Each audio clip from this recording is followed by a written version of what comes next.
तर स्वागत आहे तुमचं शेतकरी वाइब्सच्या चॅनलवरती। तर 30 ऑक्टोबर रोजी राज्यातील प्रत्येक जिल्ह्यामध्ये पाऊस हा कसा असणार आहे याविषयीची माहिती ही प्रादेशिक हवामान केंद्राने अपडेट केलेली आहे आणि तीच अपडेटेड माहिती आपण विथ प्रूफ पाहणार आहोत। त्यामुळे हा व्हिडिओ शेवटपर्यंत नक्की पहा आणि माहिती आवडल्यास आपल्या चॅनलला सबस्क्राइब करून या व्हिडिओला एक लाईक नक्की करा।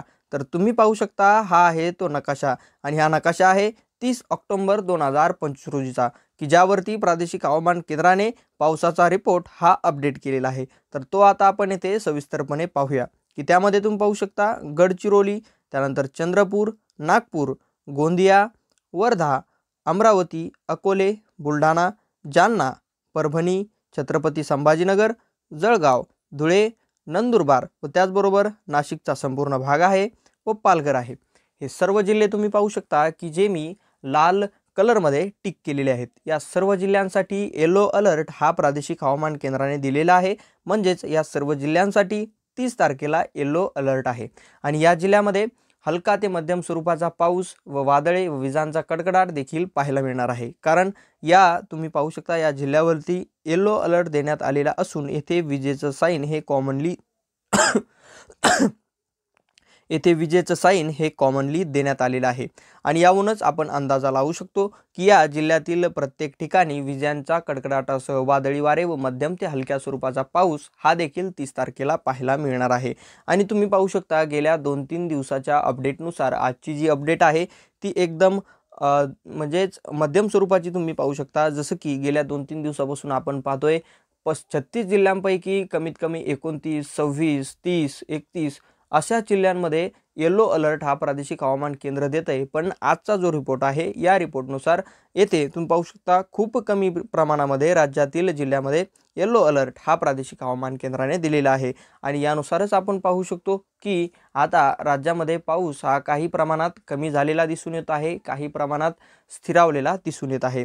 तर अशा प्रकारची माहिती ही या येलो अलर्ट देण्यात आलेल्या सर्व जिल्ह्यांसाठी आहे। तर आता आपण त्यानंतर पुढील जिल्हा पाहू शकता की ज्यामध्ये असणार आहे भंडारदरा। हा एक जिल्हा असा आहे की या जिल्ह्यामध्ये येलो अलर्ट तर आहेच, सतर्कतेचा इशारा तर आहेच, पण येथे ढगाचं साइन हे तुम्ही पाहू शकता। म्हणजेच येथे मुसळधार ते अतिमुसळधार, जोरदार ते अतिजोरदार पाऊस होण्याची शक्यता या सखल भागामध्ये देण्यात आलेली आहे आणि त्याचबरोबर येथे वेगवान वारे देखील वाहण्याची शक्यता आहे आणि याचा वेग हा प्रति तास 30 ते 40 किलोमीटर असा असू शकतो आणि येथे देखील मध्यम ते हलक्या स्वरूपाचा पाऊस देखील काही ठिकाणी पाहायला मिळेल व त्याचबरोबर विजांचा कडकडाट व त्याचबरोबर वादळे व सोसाट्याचा वारा देखील या भागामध्ये या जिल्ह्यामध्ये पाहायला मिळणार आहे। त्यानंतर आता आपण उर्वरित जिल्हे पाहूया की त्यामध्ये असणार आहे बीड, अहिल्यानगर, पुण्याचा संपूर्ण भाग आहे, रायगड व ठाणे।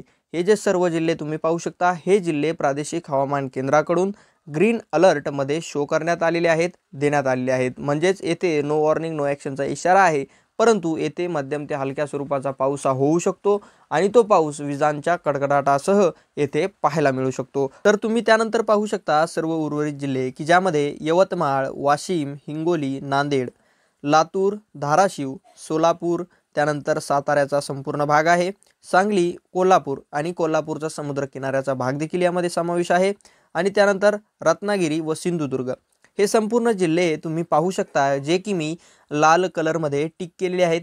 हे संपूर्ण जिल्हे ग्रीन अलर्ट मध्ये प्रादेशिक हवामान केंद्राकडून देण्यात आलेले आहेत। म्हणजेच या सर्व जिल्ह्यांसाठी नो वॉर्निंग नो ॲक्शनचा इशारा हा प्रादेशिक हवामान केंद्राने दिलेला आहे आणि इथे कशाही प्रकारचा विजेचं साइन किंवा ढगाचं साइन हे आढळून येत नाही। म्हणजेच याचा अर्थ असा आहे की या संपूर्ण जिल्ह्यात पाऊस हा शांत असणार आहे, हवामान हे कोरडंच असणार आहे। तर ही होती माहिती 30 ऑक्टोबर 2025 रोजीच्या हवामान अंदाजाविषयीची। माहिती जर तुम्हाला आवडली असेल तर आपल्या चॅनलला सबस्क्राइब करून या व्हिडिओला एक लाईक नक्की करा, म्हणजे अशाच अपडेट्स तुमच्यापर्यंत पोहोचत